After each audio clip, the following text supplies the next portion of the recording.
Madam నమస్తే అండి. నమస్తే లక్ష్మి గారు. ఇప్పుడు చూస్తున్నారు ఏంటంటే న్యాచురల్ వేస్లో హెల్త్ ఇష్యూని తగ్గించుకోవడం ఎలాగని. సో మోకాళ్ళలో గుజ్జు జరిగిపోయిందని చాలా మంది కంప్లైంట్ చేస్తూ ఉంటారు. ఎందుకు ఈ సమస్య వస్తుంది అసలు?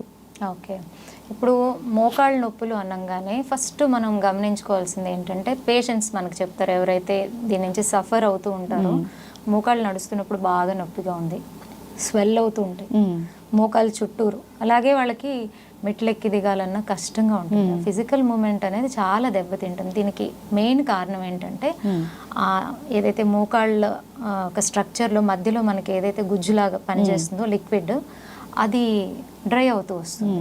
దీనికి చాలా కారణాలు ఉంటాయి. ఎందుకు డ్రై అవుతుంది అనేది తెలుసుకొని దాని జాగ్రత్తలు తీసుకోవాలి. ఇప్పుడు చిన్న వయసు 20 ఏళ్ళు అనుకోండి, 30 ఏళ్ళు 40 ఏళ్ళు వచ్చేటప్పుడు ఇవన్నీ స్టార్ట్ అవుతూ ఉంటాయి. ఎప్పుడైతే మీకు కొంచెం పెయిన్గా అనిపిస్తుందో, మొబిలిటీలో కష్టంగా ఉంటుందో అప్పుడే మనం జాగ్రత్త తీసుకోవాలి. సో దీనివల్ల ఏమవుతుందంటే ఇది ఒకటే కారణం కాదు, అదర్ హెల్త్ ఇష్యూస్ ఉన్న వాళ్ళకి కూడా ఇటువంటి ప్రాబ్లమ్స్ వస్తాయి. ఆస్టియో ఆర్థరైటిస్ అని దాంట్లో కూడా మనకి ఈ సైనోవియల్ ఫ్లూయిడ్ అని ఉంటుంది, అది చాలా ఇంపార్టెంట్ అన్నమాట. అది ఎప్పుడైతే తగ్గుముఖం పడుతుందో అప్పుడు ఇలాంటి ప్రాబ్లమ్స్ అన్నీ స్టార్ట్ అయిపోతూ ఉంటాయి. బేసిక్గా ఇక్కడ మనకి ఇంకొకటి ఏంటంటే మోకాళ్ళ నొప్పులు వచ్చినప్పుడు ఓన్లీ మోకాళ్ళ నొప్పులు ఒకటే కాదు ప్రాబ్లం, దాంతోపాటు ఏం కాంప్లికేషన్స్ పెరుగుతాయో అనేది బెంగ ఉంటుంది. అన్నిటికన్నా ముఖ్యం బాడీ వెయిట్. బాడీ వెయిట్ని పెరగకుండా కాపాడుకోవడానికి పాపం ఫుడ్ కూడా తగ్గించుకుంటూ వచ్చేస్తుంది. అది తగ్గించుకోవడంలో తప్పలేదు, కానీ అక్కడ న్యూట్రిషన్ ఫాలో అవ్వరు. ఎప్పుడైతే మనం న్యూట్రిషన్ ఫాలో అవ్వమో ఆల్రెడీ ప్రాబ్లం ఉంది, అది ఇంకా దెబ్బతింటూ వస్తుంది. సో అందుకని మనము తీసుకోవాల్సినటువంటి జాగ్రత్తలు చాలా ఇంపార్టెంట్. ఏంటంటే మన ఫుడ్ డయట్ని చేంజ్ చేసుకోవాలి. డయట్లో ఎలాగంటే మీకు మోకాళ్ళకి నేను చెప్తానండి, అక్రూట్ ఉంది కదా, అక్రూట్ అయితే అద్భుతంగా పనిచేస్తుంది. ఎవరికైతే ఇప్పుడిప్పుడే మోకాళ్ళ నొప్పి స్టార్ట్ అయింది లేదా 2-3 ఏళ్ళ నుంచి కూడా మోకాళ్ళ నొప్పి ఉంది అనేటటువంటి వారు ఏం చేయాలంటే డైలీ ఒక 5 నుంచి 8 అక్రూట్స్ నైట్ నానబెట్టేసి రాత్రి పొద్దున్నే ఖాళీ పొట్టతో మంచిగా చివ్ చేసి తింటే దాంట్లో ఉన్నటువంటి న్యూట్రిషన్ వాల్యూ ఏం చేస్తుంది అంటే మీ మోకాళ్ళ నొప్పికి సంబంధమైనటువంటి ఇన్ఫ్లమేషన్ని తగ్గిస్తుంది, వాపుని తగ్గిస్తుంది, పెయిన్ని తగ్గిస్తుంది. అలాగే లిక్విడ్ ఏదైతే తగ్గుతుందో దాన్ని మళ్ళీ రీజనరేట్ అయ్యేలాగా చేస్తుంది. ఎప్పుడైతే మీకు ఫ్లూయిడ్ తగ్గుతుందో మళ్ళీ కార్టిలేజ్ కూడా దెబ్బతింటుంది. సో అక్కడి వరకు వెళ్లకుండా మనల్ని కాపాడుకోవచ్చు ఇలాంటి చేంజెస్ చేయడం వల్ల. అందరికీ ముందుగానే కొంచెం సిమ్టమ్స్ కనిపిస్తానే ఫాలో అయితే మంచిది. ఫస్ట్ ఫాలో అయితే వాళ్ళకి కంపల్సరీ 1.5 మంత్ వాళ్ళని ఒక్కరోజు కూడా మానకుండా చేయమనండి, మంచి రిజల్ట్స్ వాళ్ళే చూస్తారు. అరే చెప్పారు కదా 4 రోజులు పాటించి ఇంకా తగ్గలేదు అని అంటే కుదరదు. మనం మినిమం 1.5 మంత్ దాన్ని రెగ్యులర్గా తీసుకుంటూ ఉంటే మన నీలో చేంజెస్ మనమే గమనిస్తాం. అండ్ అందరికీ తెలిసిందే జాయింట్స్ అనేది ఎక్కువ దాని హెల్త్ కాల్షియం మీద డిపెండ్ ఉంటుంది. సో మనం తీసుకునే ఫుడ్స్లో కాల్షియం అనేది మనం చూసుకోవాలి. నువ్వులు, సజ్జలు ఇవన్నీ కాల్షియంలో చాలా రిచ్ అండి. సో అలాంటి ఫుడ్ ఇప్పుడైతే ఒకప్పుడు డాక్టర్ గారు చెప్తేనే తెలుసుకునేటటువంటి రోజులు ఉండేవి. ఇప్పుడు మన చుట్టూరా ఉండేటటువంటి టెక్నాలజీ కాల్షియం దేంట్లో ఎక్కువ ఉంటుంది అని మీరు జస్ట్ గూగుల్లో కొడితే మీకు ఒక 10-15 ఐటమ్స్ అన్న వస్తాయి. దాంట్లో మనం 3-4 సెలెక్ట్ చేసుకొని ప్రతిరోజు మన ఫుడ్లో అలవర్చుకుంటే ఈ ప్రాబ్లం అనేది మనకి చాలా అంటే చాలా వరకు మనల్ని మనం రికవరీ చేసుకోవచ్చు. అలాగే బోన్ హెల్త్కి ఇంకొకటి చాలా ఇంపార్టెంట్ ఏంటంటే వైటమిన్ డి. అంటే మనం తినే ఫుడ్స్లో ఏది మీరు మార్పులు చేసుకున్నా కూడా మన బాడీకి కావాల్సినటువంటి వైటమిన్ డి అనేది దొరకడం కష్టం. సో దానికి చేయాల్సింది చాలా ఇంపార్టెంట్ అంటే సన్లైట్. సన్లైట్లో అట్లీస్ట్ మార్నింగ్ మనం 15 to 20 minutes ఆ సన్లైట్ని తీసుకోగలిగితే చాలా చేంజెస్ ఉంటాయి. పర్టికులర్గా ఎవరైనా సరే జాయింట్ ఇష్యూస్, ఒక మోకాళ్ళే కాదండి, ఇప్పుడు దాంట్లో రకరకాలు ఉన్నాయి. రొమటైడ్ ఆర్థరైటిస్ ఉంది, అన్ని జాయింట్స్లోని ప్రాబ్లం ఉంటుంది, వాళ్ళకి ఇన్ఫ్లమేషన్ అయిపోతుంది. అలాగే గౌట్ ఆర్థరైటిస్, యూరిక్ యాసిడ్ పెరిగిపోవడం, ఇవన్నీ జాయింట్ ఇష్యూసే. సో జాయింట్స్కి సంబంధించిన ఏ ఇష్యూ అన్నా ఉండనివ్వండి, వాళ్ళకి ఫస్ట్ కావాల్సింది సన్లైట్.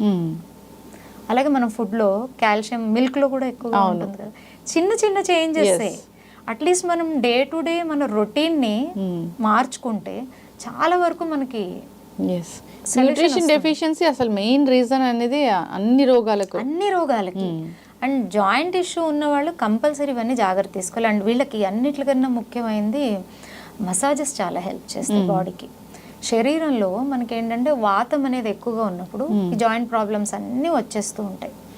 ఏమి లేదు, మనమే టైం దొరికినప్పుడు నువ్వుల నూనె, ఆవ నూనె అలాంటివి తీసుకొని మంచిగా మన చేతుల్ని, మన కాళ్ళని మసాజ్ చేసుకుంటూ ఉంటే సర్క్యులేషన్ బాగా అవుతుంది. ఇప్పుడు మొత్తం శరీరం అంతా మనం మసాజ్ తీసుకోవడానికి టైం ఉండదండి.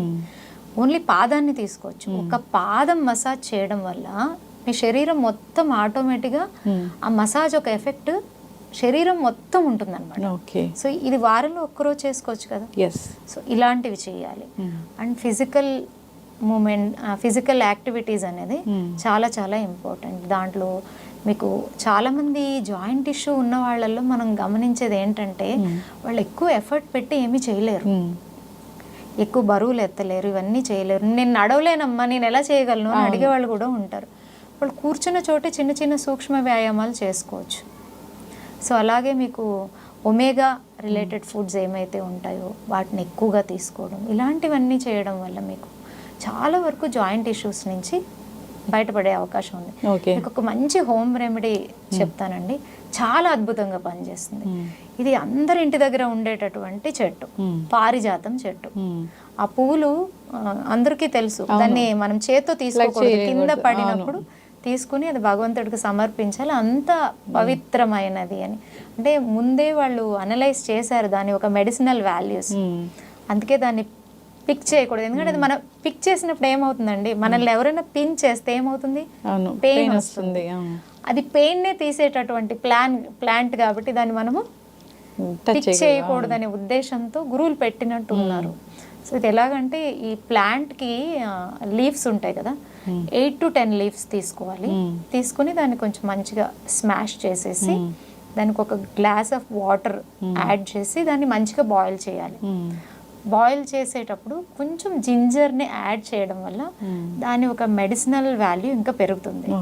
దాన్ని మనం ఫిల్టర్ చేసుకొని టీ లాగా తాగాలి. నేను చాలామంది పేషెంట్స్కి ఇది రికమెండ్ చేశాను, అద్భుతమైన రిజల్ట్స్ అండి. ఎవరైతే ఇవన్నీ తీసుకుంటూ ఉంటారో వాళ్ళలో బ్యాక్ పెయిన్ రిలీవ్ అవుతుంది, సయాటిక్ పెయిన్ అని ఉంటుంది, మొత్తం నడుము నుంచి కాలు కింద భాగం వరకు లాగుతూ ఉంటుంది, నడవడానికి కష్టపడుతూ ఉంటారు వాళ్ళకి.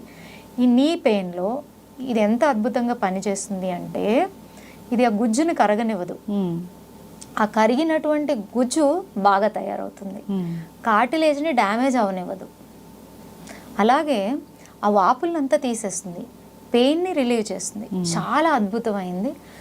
మనం ఏంటంటే ఓన్లీ జాయింట్ పెయిన్స్ ఉన్న వాళ్ళే కాకుండా వాళ్ళ పేరెంట్స్లో జాయింట్ పెయిన్స్ ఉన్నాయి, ఆపరేషన్స్ చేయించుకుని ఇబ్బంది పడినటువంటి వాళ్ళ పేరెంట్స్ చాలా మంది ఉంటారు కదా, అలాంటి వారు కూడా కొంచెం చిన్న ఏజ్ నుంచే మనం దీన్ని ఒక హర్బల్ టీ లాగా చేసుకొని తీసుకుంటే చాలా అద్భుతమైన రిజల్ట్ ఉంటుంది. సో ఇది సింపుల్, అందరూ చేసుకోవచ్చు. సో ఇది వాడిన తర్వాత వాళ్ళే కమెంట్ చేస్తారు అనుకోండి. సో ఇలాంటి చేంజెస్ మనం తీసుకురావడం వల్ల చిన్న చిన్న ఎక్సర్సైజెస్, నీ స్ట్రెంథనింగ్ ఎక్సర్సైజెస్, డయట్ని ప్రాపర్గా ఫాలో అవ్వడం ద్వారా ఇటువంటి ప్రాబ్లమ్స్ లేకుండా మనం హెల్తీగా ఉండొచ్చు. ఖచ్చితంగా మ్యామ్, చాలా చక్కగా చెప్పారు. నిజంగా హెర్బల్ మెడిసిన్ అంటే ఆ మెడిసిన్ పక్కాగా పనిచేస్తుందనే ఒకటి నానుడైతే ఉంది. సో ఈ హర్బ్స్ అనేవి ఇప్పటివి కావు, పురాతన కాలం నుంచి వస్తున్నవే. సో ఇప్పుడు ప్రాచీన ఆయుర్వేద గ్రంథాల్లో వీటి గురించి చాలా చక్కగా చెప్పడం కూడా జరిగింది. ఎస్, చక్కటి ఇన్ఫర్మేషన్ అండి. నిజంగా పారిజాతం చెట్టు అంటే చాలా గొప్పది, దానికి చాలా పెద్ద చరిత్రే ఉంది. సో అదొక డివైన్ ప్లాంట్ లాగా చెప్తూ ఉంటారు. సో అలాంటి దాంట్లో మెడిసినల్ వాల్యూస్ అంటే చాలా చక్కగా చెప్పారు. సో వాడుకోవాలని కోరుకుందాం. ఎవరికైనా ఇంకా ఇబ్బంది పెడుతూ ఉన్నప్పుడు ఒక హెర్బల్ మెడిసిన్ స్పెషలిస్ట్గా మీరు వాటిని తగ్గిస్తారు కాబట్టి కాంటాక్ట్ చేయాలని కోరుకుంటున్నాం. తప్పకుండా. Yes, thank you so much. మేము హర్బ్స్ని కూడా అంతే స్పెషల్గా సెలెక్ట్ చేస్తాం. అవును, ఒక నీ పెయిన్ ఉన్న వాళ్ళకి ఒకే ప్రాబ్లం ఉండదండి. సో వాళ్ళకున్న అదర్ ఇష్యూస్ని కూడా కన్సిడర్ చేసి అప్పుడు వాళ్ళకి సంబంధించిన హర్బ్స్ని ప్రిపేర్ చేసి ట్రీట్ చేయడం జరుగుతుంది. అప్పుడు మంచి రిజల్ట్స్ ఉంటాయి. ఎస్, డిపెండ్స్ ఆన్ వాళ్ళ మెటబాలిజం, వాళ్ళకి ఎన్న other health issues. Even diabetes ఉన్న వాళ్ళు కానీ, థైరాయిడ్ ఉన్న వాళ్ళు కానీ, వాళ్ళకి ఇంకా కొంచెం ఇష్యూ ఇది పెరుగుతుంది అనమాట. అవును.